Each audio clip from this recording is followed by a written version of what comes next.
দুঃখ তো তখনই হয় যখন আমরা বুঝতে পারি যে আমরা যাকে এত গুরুত্ব দিচ্ছিলাম তার চোখে আমরা কিছুই নয়। এখন অন্যের থেকে বেশি নিজেকে সময় দিই। অনেক দেখেছি অন্যকে সময় দিলে এক সময় সে আমাকে সস্তা ভাবে। তাই তো নিজেই নিজেকে সময় দিয়ে নিজের কাছে মূল্যবান হই। আসসালামু আলাইকুম, আপনারা সবাই কেমন আছেন? আশা করি ভালো আছেন। আমিও ভালো আছি আলহামদুলিল্লাহ। এখানে আমি মাছ ভাজি করে নিচ্ছি।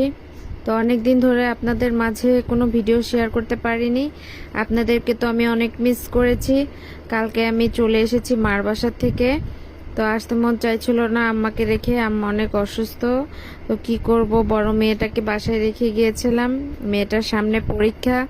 তো মেয়েটা কান্নাকাটি করছে, ফোন করেই বলে আম্মা চলে এসো, আমার ভালো লাগছে না।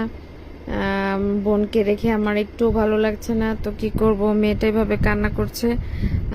ডিসেম্বর মাস সামনেই পরীক্ষা, তো ওকে রেখে যেতে বাধ্য হই। তো আমরা এভাবে কোনো দিন ওকে ছাড়া কোনোখানে যাইনি।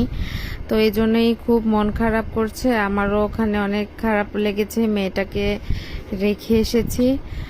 তো আম্মা হঠাৎ করেই অসুস্থ হয়ে পড়ে, যার কারণে ইমিডিয়েটলি ভাবে তাকে অপারেশন করাতে হয়। তো আম্মা এখনো অসুস্থ, মন চাইছিল না আসতে। তো কি করব, চলে এসেছি। তো ভালো লাগে না, আম্মার কথা খুব মনে পড়ছে। তো মিস করছি আম্মাকে।